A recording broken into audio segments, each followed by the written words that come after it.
के ना हमें बड़ा खुशी होती है। चलो एक तो गया।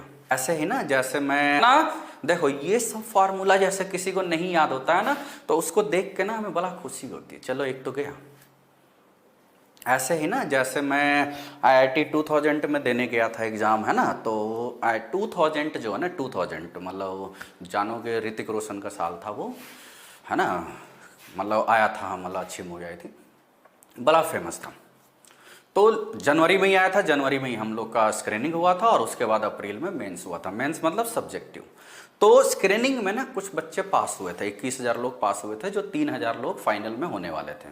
तो 21,000 लोग स्क्रीनिंग में पास कर लिए। अब बारी थी लास्ट के मेंस में।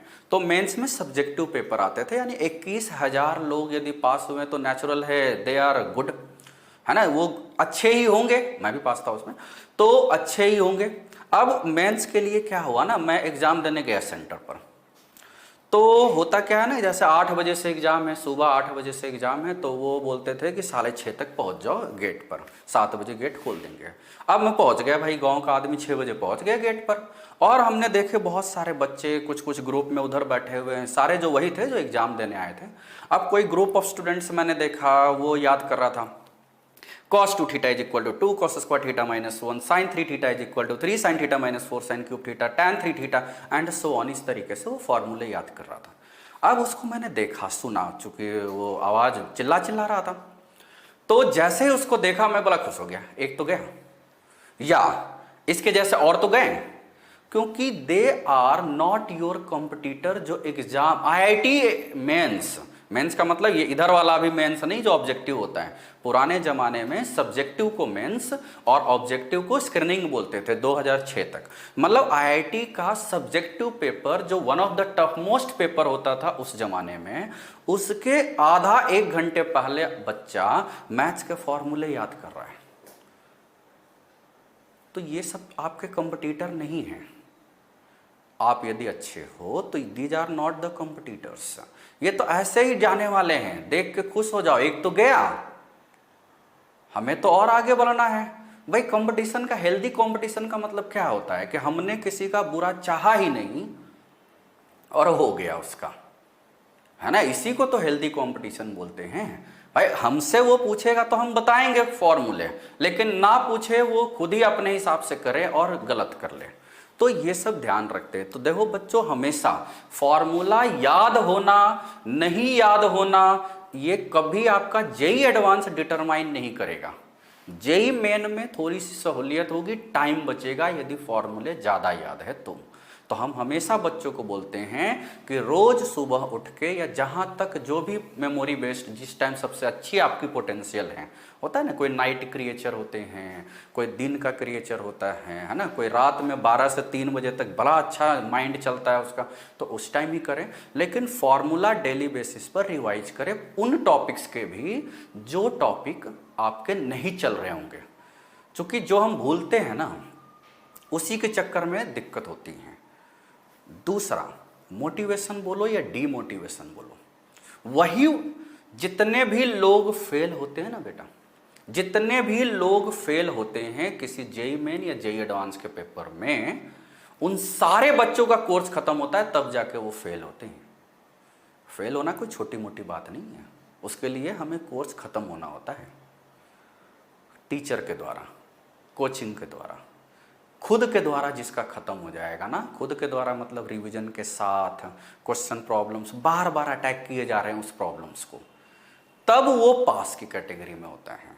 तो इसीलिए फॉर्मूला तो मैंडेटरी याद रखना है, अच्छे से फेल, है ना। यदि सारे फॉर्मूले याद हैं तो इसका मतलब एनआईटीज के, अच्छे एनआईटीज में खराब ब्रांच मिलेगा या खराब एनआईटीज में अच्छे ब्रांच मिलेंगे। जिसको नहीं याद है उसको तो सोचना ही नहीं है एनआईटीज भी क्या चीज होती है। तो इसीलिए काइंडली रिक्वेस्ट है, फॉर्मूले बार बार रिवाइज करो। कितने फॉर्मूले है भाई, तीनों सब्जेक्ट मिला के मुझे 500 फॉर्मूले से ऊपर नहीं लगे। अब सोचो 500 फॉर्मूले याद कर लो,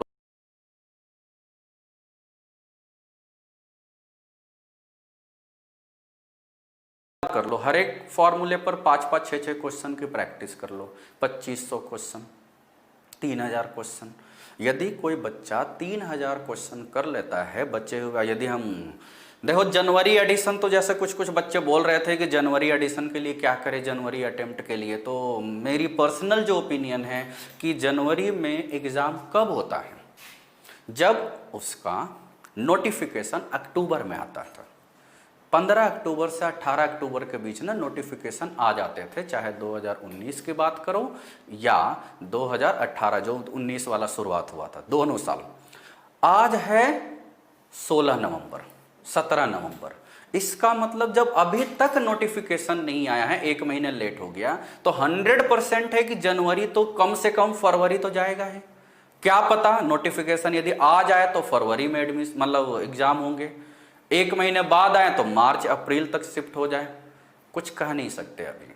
इसका मतलब आपके पास टाइम है, टाइम है, अच्छे से प्रिपेयर करो। 4 महीने यदि बेस मान के चलो, है ना, न्यू ईयर मनाओ 1-2 दिन, ना कि हफ्ते मनाओ, फरवरी अच्छे से मनाओ, ना कि पूरा हफ्ता मनाओ, तो उसके बाद भी हमारे पास ना 4 महीने होंगे।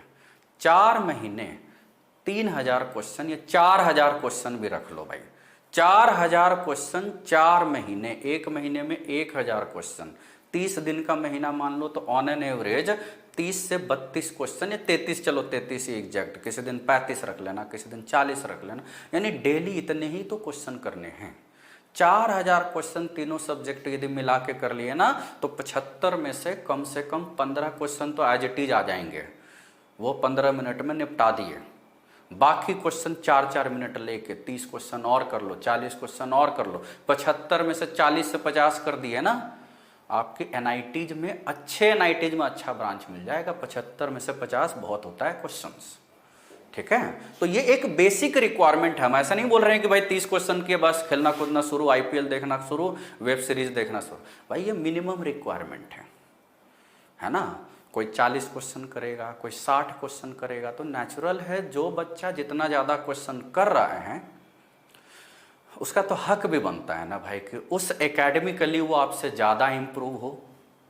भाई ज़्यादा मेहनत कर रहा है ना, ज़्यादा टाइम दे रहा है, तो उसका तो हक भी बनता है भाई। क्यों उसका हक मार रहे हो जो दिन भर में 100 क्वेश्चन करता है और हम बोलते नहीं हम पास होंगे?